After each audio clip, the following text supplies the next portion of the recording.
Welcome back to Shovel Knight. Last time we defeated Tinker Knight, as well as the Ghost of Sparta himself, and now I'm going to be heading back to the armor outpost to change back out of my armor of chaos into the dynamo mail. Because you can change your armors, it's free to do so. You don't need to pay again or anything like that. I also wanted to get the other upgrades for the shovel, because getting all the upgrades actually does get you in the, well, I was gonna say achievement feat, as it's called in this game. The first one I guess I'll talk about is the drop spark. Basically, if you've played like a Zelda game or something like that, you know that when you're at full health, you're able to shoot a sword beam when you're at full health. That was weird. I kind of confused the word sword and shoot. Anyway, you can only have one on screen at a time, and it goes along the ground, so if it reaches any edges or anything like that, it will disappear. It also does the same amount of damage as the shovel does itself. As for the other ability I got, along with the feat, is the charge slash, I guess. Works basically how it does with the dynamo mail, except when you're charging up a slash manually, you slow down dramatically when you're doing it. So honestly, it's only reliable when you know where an enemy is and you're a safe distance from them. If you're really close to one, then honestly you shouldn't use it at all, because you won't be able to move as well, and it takes a bit of time to charge up. Which is why the dynamo mail is so awesome, because you can move freely and still have charge slashes. Anyway, the first knight we're taking on in this video is Polar Knight. I think his stage is a bit easier than the next knight we're going to be going after, but it is a nice stage, so that means we have to deal with ice physics. And one of the more annoying things about ice physics is that when you attack an enemy and you don't kill it, so say you just do a slash at an enemy and it bounces you back as it does, then if you're on ice, you'll be sent back super duper far, because, you know, it's slippery and it's adding the, I guess, knockback of your slash, so the slipperiness or whatever. These enemies here, I don't know what their names are. I don't know what any of the enemy names are except for the Order of No Quarter. But these knight-looking guys that throw spears, they're invulnerable on their heads, so you need to attack them on the sides in order to hurt them. What I like to do is I like to shovel drop on them a couple times. Of course that doesn't hurt them, but since I'm wearing the dynamo mail, it'll get me a charge shot. And, well, charge slash, I gotta stop saying shot. And basically 2 charge slashes will kill them, so it's pretty easy. And also it's safer than charging up right next to them, because they will throw spears at you as you're charging. This stage also likes to use a lot of bombs for some reason. You uncover a wall or you break a block, and a bomb will appear out of nowhere, just hindering your progress. We also are introduced to new kinds of wizards. This one shoots out a big ice ball, and it'll kind of trail snow behind it. Well, not really behind it, but as the ice ball is going forward, a snow will fall, and that snow will hurt you, so don't touch it.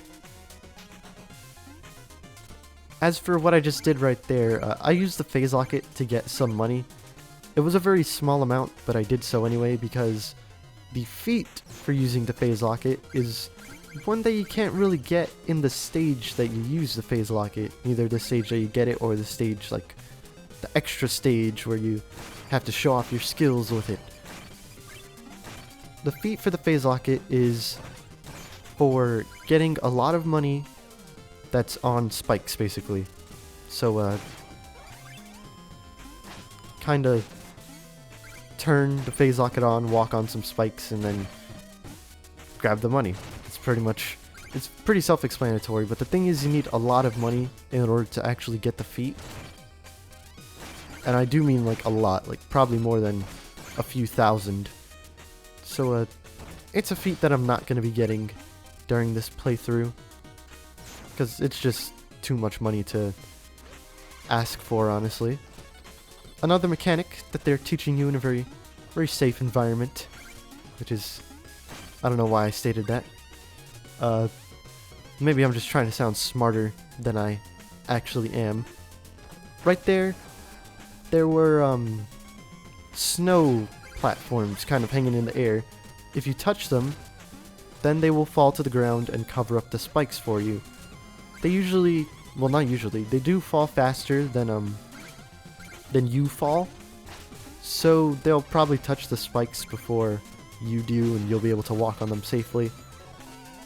But that doesn't prevent me from getting scared and using the phase locket in order to try and, you know, buffer myself. Hang in the air for a little bit and become invincible to the spikes so that I don't, you know, die. Because dying is not cool. Well, maybe in this stage it is. See, that was a pun. Because we're in an ice stage. Anyway, we're also introduced to these rainbow barfing platforms. There's these weird birds on the top. If you hit it with your shovel, then the platform will go in the direction opposite of where you hit it from. Basically, where you're swiping toward is where the platform's gonna go. And it'll create more platform for you as you hit it by barfing out rainbows. Kind of odd, not really fitting for Polar Night stage, really. Honestly, there's not any stage that I can think of where that kind of mechanic would fit. But it is pretty fun, so it gets a pass. We need to destroy these blocks so that we can actually take it up, because we can't go forward without it. At least we can't get very far forward without it, without dying. It can also defeat enemies for you. So say if there's an enemy in front of you, or I think below you, as I'm about to demonstrate here, you crush them with it, just swipe it again, and they'll be destroyed under your platform. Also, if my voice sounds kind of weird, I'm trying to record in a new kind of way, so that'll explain that. Right here, I should not have destroyed that last platform, because if I were to get knocked back into the pit, there would be no saving grace for me, so make sure that the bottom platform stays there, you know? Like what I'm about to do here, you can use it as an actual platform, but then I destroy it immediately because I thought there would be money inside and I'm greedy. Even though I have a ton of money and don't really have anything to spend it on. For this section, as we're shovel dropping on this dragon who is actually invincible to shovel drops, you need to make sure that you cancel the shovel drop before you hit the ground so that you don't break any of the blocks below you. Jeez. And I think this one is another ichor. Yeah, Troupple, rather, that gives us ichor. So I'll just use the one I have now and grab this one, which I think is an ichor of boldness, the one that gets you invincibility. It's like the first set of stages, it's always an ichor of, well, not set, like half. It's always an ichor of fortune, the one that magnetizes money toward you. And the second set is always an ichor of boldness. I think in the last stage it might be an ichor of renewal. I don't actually get it in the last stage because I'm kind of hype prepared for whatever the game has to offer at that point, so I don't really think I need it. Anyway, those enemies there that we just got introduced to, they're kind of like the Hammer Bros of, I guess, the Mario series. That is where they're from. They chuck hammers at you. They only ever hit the, basically right beside the ladder that they're on though, and they're only found on ladders. So they're not too tough to deal with if you're on another ladder, because the ladders aren't right next to each other. There's always a block of space between them. You're safe. And if you're on the same ladder as them, As long as you're far enough below them, you're safe. The item that we just got, the horn that I don't even remember the name of, it hits in a pretty good radius around you. I don't use it all that much. In fact, I think that's the only time I'm going to be using it, because I don't recall if it does the same amount of damage as a regular shovel slash. Those enemies that I killed with it only take 1 damage, so you know, I don't know. But it takes a little bit to start up, and you're vulnerable during that. Plus, I don't know, there's so many other ways to attack things. If I'm gonna let something get next to me, I'm not thinking I'm gonna hit it with a relic. I'm thinking I'm gonna hit it with my shovel. And right here I probably should have used the horn, or at least used the anchor, but for some reason I was just so stuck in my ways using the phase locket to get past the hammers that they're dropping and defeat them like that.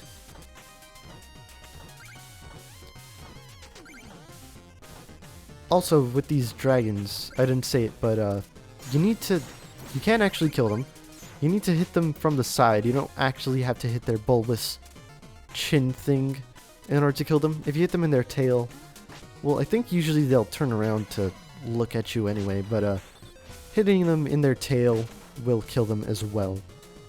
And as you saw right there, I phased inside of the enemy to destroy him rather than, you know, what was I going to say? Destroying him from the side. That's what I was trying to say. So, there's something. If you're inside of an enemy, while on a ladder, I guess, you don't need to be on another ladder to kill them. You know, Shovel Knight's hitbox includes himself as well. So, you can kill things that you're inside of. Sounds kind of weird when you put it like that, but whatever.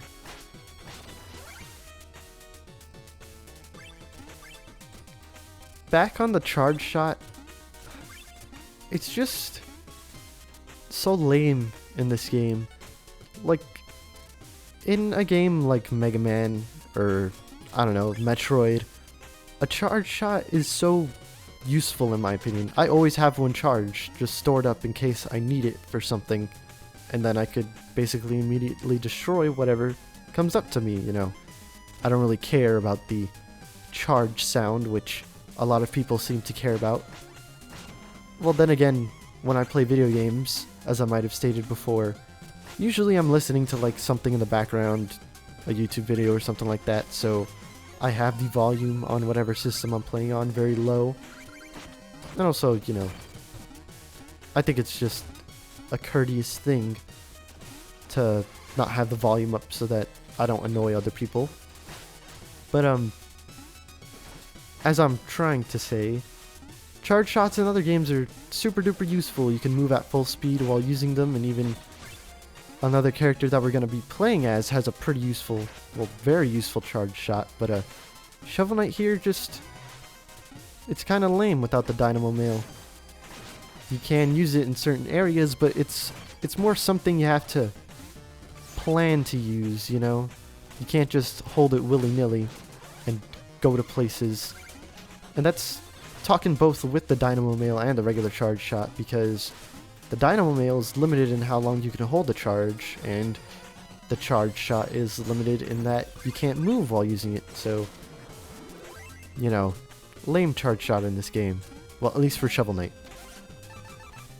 As for that section that I just went past and I didn't talk about at all, in order to get the second music note of this stage, you need to shovel drop off of one of those dragons and then hit, well, not hit, but land on a block.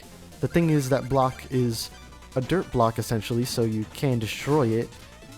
So you need to shovel drop cancel basically as soon as you start going downward. As for the boss here, Polar Knight, on a pretty difficult one, he is pretty slow moving, but he will block your shovel drops, and eventually if you shovel drop him on him like 4 times, he will what was I gonna say? He will shove his snow shovel up to attack you with it, and that'll actually damage you. You can't shovel drop on that. And he actually has his own shovel drop where he will jump high into the air off screen and then slam back on the ground and destroy some of the ground. So basically, that ground you can't stand on anymore. Well, he doesn't really destroy it, more like makes it into spikes, so don't stand on it anymore unless you're using the phase locket or something like that. Or if you just got hit. I got really lucky with that final hit because I killed him just as I was about to fall onto some spiked pit kind of. I basically killed him as soon as I was about to die myself, but I killed him first, so it counted for me, is what I'm trying to say. Also, he's apparently got some history with Shovel Knight, and you can kind of tell with his design as well, because he actually uses a shovel to fight rather than an actual weapon like the other characters do. And now we're heading to Propeller Knight stage, which I think the general consensus might be that it's the hardest of the Order of No Quarter stage. And if that is the general consensus, then I would agree with that, because... Excuse me, I kind of had to... Well, whatever. This stage took the longest time to practice for me. Basically, how I practice is I go through the entirety of a stage, like, without dying, and then I basically replay the stage on this file to do the entirety of it without dying again, this time destroying all the checkpoints and such. You know, I gotta make sure that I actually can get through without checkpoints before I start actually breaking the checkpoints. Anyway, this one took the longest for me because there's so much bottomless pit, there's so many hazards around, and there's things like the wind blowing at you, and this knight here who will knock you into the bottomless pit below if you're not careful. It can get very annoying, not unfun. I still think that this stage is fun, it's just that it's really difficult, and I could see a lot of people with these later stages not getting past them. Again, maybe patting myself on the back there with both my whole I'm beating these stages without dying, destroying all the checkpoints, and my campaign night theory, as I'm calling it now. It's not really a theory, it's more of a statement. That's pretty much all it is, but whatever. I'm calling it a theory. It sounds cooler that way, even though that's misusing the word. But whatever. Here, what we're not introduced to, but we saw this before. There's going to be foreground obstacles, so you're not going to be able to see Shovel Knight all of the time, and sometimes there might even be bottomless pits where those foreground obstacles are, covering up the bottomless pits, so you'll just kind of have to deal with that. This mini-boss here, I like to just constantly shovel drop on it while using the phase locket. The propellers will hurt you if you shovel drop on it without being invincible, so that's a reason why I keep spamming the phase locket after like 3 or so shovel drops onto it. And this is about the halfway point of the stage. The way I split the stage is kind of... The stages, actually, the way I split the stages is kind of before the relic of the stage and then after the relic of the stage. And thank you, Mr. Propeller Acolyte, I guess I could call it, because I would not have been able to clear that without him. At least until I get this relic here. This is where you get the relic. You need to drop in from above in order to actually fall down here, because the fans would push you up too strongly otherwise. But here's Chester. And I think the horn was actually the most expensive of the relics. Oh no, this one is equally as expensive. For some reason I thought it was going to be 3,500. But whatever, we got the propeller blade. And basically what it does is give you an aerial dash that costs 4 magic, I think, for whatever that unit is. Item? No, magic. But it's pretty useful. You can linger in the air for longer. You can break stuff in the air, actually damage things, you know. Well, the Dust Knuckle can damage things too, but the thing about the Dust Knuckle is you go inside of the thing when you damage it, and you might be taking a hit. With the Propeller Blade, you'll bounce off of it, kind of like when you're hitting it with a shovel, so you're a bit safer when you use it. Unless you're using it over a bottomless pit, then you'll probably die. I have a confession to make. I did not get the music sheet in this stage. I think I said music note last part, which, my bad. But, you know, and I didn't correct myself. But there's a music sheet in this stage that I miss, and the reason why is because it's so soon after the music sheet that we just got. In fact, we've already passed it. I will be showing where it is later on, because I did actually, you know, record where it is, and I'm planning on making this a not 100%, but, you know, collect all the music notes, collect all the relics within the levels run. I'm not going to be getting all the feats, of course, but I am planning on getting that music note, just not right now. This section right here, pretty dangerous. These Propeller Acolytes, as I like to call them, I don't know if that's their actual name, I probably should figure out the actual names of these enemies here. They will push you backwards along with the wind pushing you, and that can lead to you falling down a bottomless pit and dying. Which is, of course, very annoying. Probably one of the major reasons why I died a bunch on this stage when I was practicing it was those Propeller Acolytes. I gotta stop. I gotta figure out the names of these things. Anyway, these flying rats, I think that's the actual name, I don't know, actually fit in this stage. For some reason they were in King Knight stage, and I get that they're a very basic enemy and they only take 1 hit to kill. But still, they're more fitting in Propeller Knight stage, you know? They have whoa, that was weird. Propellers on them. I was gonna say like proplayers. They have propellers on them, so they fit aesthetically, and I guess they're the same color as the sunset in the background. That's really the only other thing I could say about them, honestly. This section here, the fans will push you possibly off into the next area, and there are spikes down there. At least all the way on the left side there are spikes. Well, not all the way on the left side. On the left half of the room, on the right side of the left half, there are spikes. That was a weird way of putting that.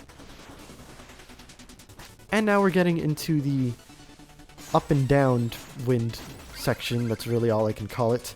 The wind will constantly change at a very decent pace from going upward to downward, and you actually still fall slower than if you were falling without the wind pushing you for some reason.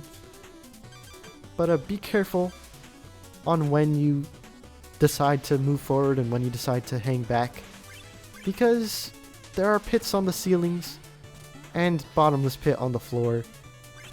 So fighting against the wind isn't really, well, is really viable is what I'm trying to say. Like, just there, if I didn't fight against the wind and stick to the left, I probably would have hit those spikes or careened off into a pit or something like that. And I think this is the last section. You just need to constantly shovel drop on these balls and destroy those rats. I'm trying to think if we found a trouble in this stage. I can't recall, honestly. I guess there isn't one? Maybe we did and I just completely forgot about it for some reason. I've been complaining about my short-term memory being kind of crap in this Let's Play. Anyway, we're at the boss. This is Propeller Knight. Honestly, a really cool knight, in my opinion. I think he's supposed to sound French. And the way he kind of spaces out his words does make him sound like English isn't his first language. As for the boss himself, this first phase of him, pretty easy. He just kind of darts forward and back, a bit like King Knight, I guess. But once you get his health down far enough, or I think if he attacks enough, he will start attacking the stage itself with these cannonballs. And now we have another stage hazard boss to deal with, whereas Polar Knight kind of had these spikes. Propeller Knight here just has straight up bottomless pit. The thing about bottomless pit is that you can't save yourself here with the phase locket or anything like that. You have to just straight up avoid them. And that's another pretty big reason why I took a long time practicing with this stage, because those bottomless pits were very annoying. But that was the last night. We've dealt with not all of the Order of No Quarter, but, you know, the 8 stages. Well, that's not it either. We've dealt with the 8 knights in the Order of No Quarter. That's, I guess, how I should put it. And now we have another save her sequence. I was kind of debating whether or not I should use my Ichor of Boldness to just kind of invincibility my way through this and get all the money I can, but I don't really need the money. And I guess I just didn't want to waste my Ichor right now. I don't really think I actually used Ichor all that much in this game, besides when I know there's a Troupple nearby. Kind of a waste. Maybe that's just me showing off my skills. Either way, that's the last meal ticket for the gastronomer, as I recall it. Next time we'll be taking it to him along with the music notes and possibly heading to the end game of this campaign.